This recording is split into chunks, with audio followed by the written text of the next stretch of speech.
చంద్రబాబు మాట్లాడే మాటలపై చేసే పనులకు సంబంధం ఉందా అని మాజీ మంత్రి ఆర్కే రోజా ప్రశ్నించారు.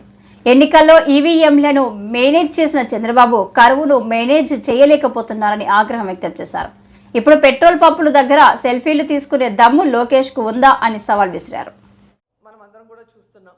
నిజంగా జగన్ నొక్కిన బటన్లన్నీ మేమిచ్చే పెన్షన్లు అంతే. ఎంత నిస్సిగ్గుగా అబద్ధం చెప్పటం అనేది ఆయనకే చెల్లింది. ఆయనకి అండగా నిలిచిన ఆ పత్రికలు రాయటం అనేది వాళ్ళకే చెల్లింది. ఎంత దురదృష్టకరం అంటే చంద్రబాబు నాయుడు అధికారంలో ఉన్నప్పుడు 2014 to 19 39 లక్షల మందికి మాత్రమే పెన్షన్లు ఇచ్చేవారు. కానీ జగన్మోహన్ రెడ్డి గారు దాన్ని దాదాపుగా 3,000 వరకు పెంచుకుంటూ పోతూ 66,34,742 మందికి ఇచ్చారు. అంటే ఎన్ని లక్షల మందికి ఎక్స్ట్రాగా మనం ఇచ్చాం అంటే ఇంతమంది బెనిఫిషియర్స్ని తెలుగుదేశం పార్టీ ఎలా మోసం చేసింది 2014 నుంచి 19 వరకు అనేది రాష్ట్ర ప్రజలందరికీ తెలుసు. ఇప్పుడు మళ్ళీ అధికారంలోకి వచ్చిన తర్వాత దాదాపుగా 63,59,000 మందికి మాత్రమే పెన్షన్లు ఇస్తున్నారు. అంటే 3 లక్షల మంది పెన్షన్లని ఏ విధంగా తొలగించారు అనేది కూడా మనం ఇక్కడ గమనించాల్సిన విషయం. ఒక్క పెన్షన్ మాత్రమే ఇస్తున్నారు, సూపర్ 6 కానీ ఆయన ఇచ్చిన మేనిఫెస్టోలో ఉన్న వాటిని. అది జగన్మోహన్ రెడ్డి ఇచ్చే సంక్షేమాలన్నిటికీ కూడా సమానం అని చెప్పటం అనేది జనాల్ని ఏప్రిల్ ఫూల్ చేయటం కాదా అని అడుగుతున్నా.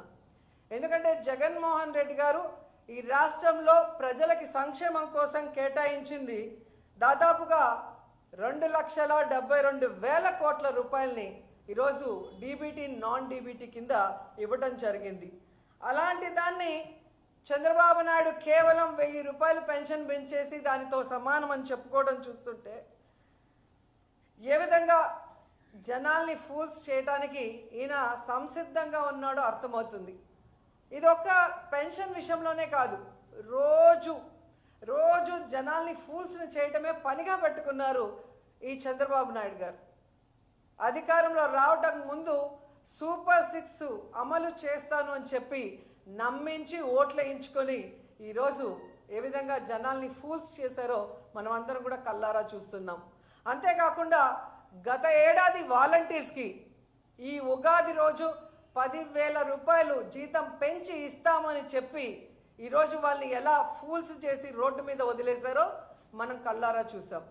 అలాగే ప్రతి ఇంట్లో ఎంతమంది మహిళలు ఉంటే అంతమందికి 1,500 రూపాయలు ఇస్తామని చెప్పి ప్రామిస్ చేసి నమ్మించి ఈరోజు వాళ్ళందరినీ ఎలా ఫూల్స్ని చేశారో మనం అందరం కళ్ళారా చూస్తున్నాం.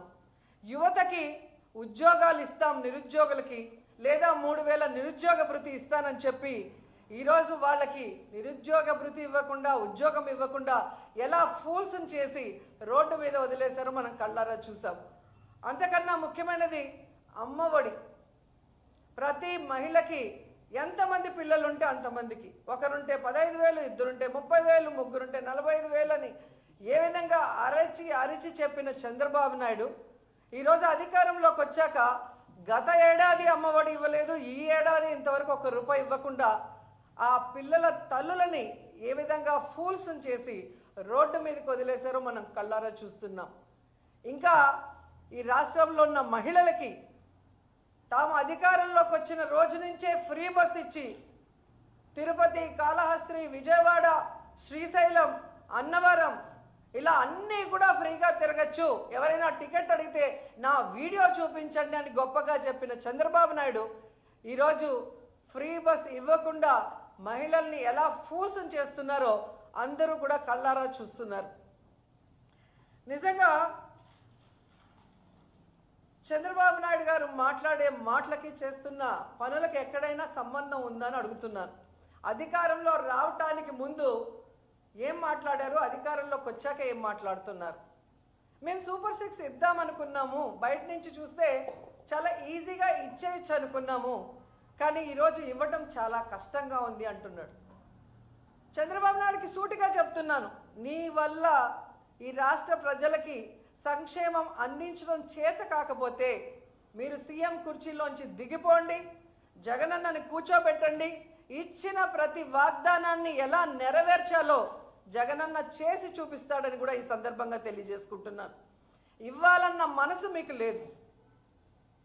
ప్రజలంటే అసహ్యం, రాష్ట్రం అంటే అసహ్యం, కేవలం అధికారం మాత్రమే మీకు కావాలి.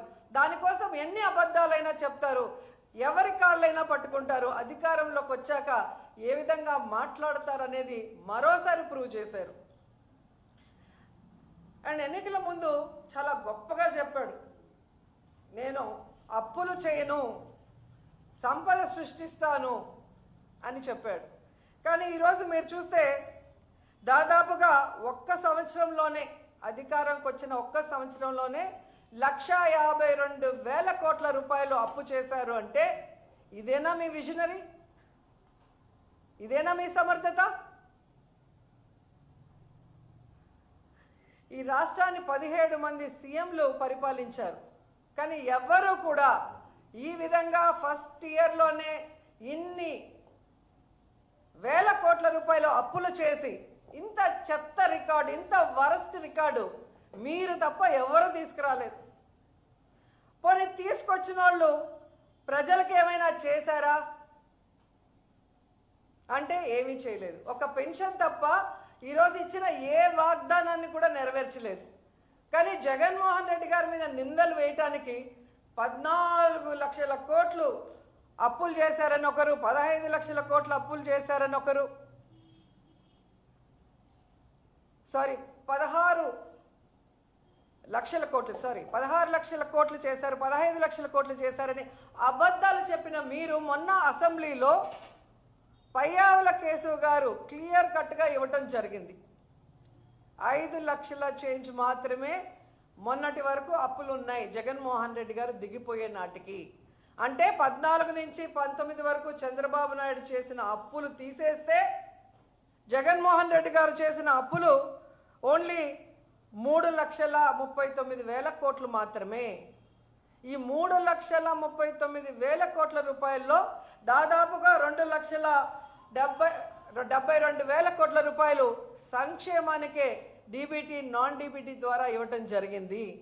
అంతేకాకుండా స్కూల్స్ కానీ హాస్పిటల్స్ని రెనోవేట్ చేయటం, మెడికల్ కాలేజీలు కట్టించడం, అలాగే హార్బర్లు, పోర్ట్లు ఏ విధంగా కట్టించడం, ఇక ఇల్లు కట్టించడం, ఇలా తీసుకుంటూ పోతే ఎంత అభివృద్ధి చేశారు, ఎంత సంక్షేమం చేశారు.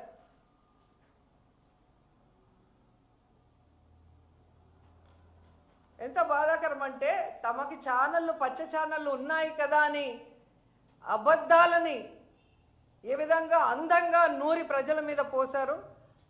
అవి నమ్మిన ప్రజలు ఈరోజు నట్టేట మునిగిపోయి ఏ విధంగా ఏడుస్తున్నారో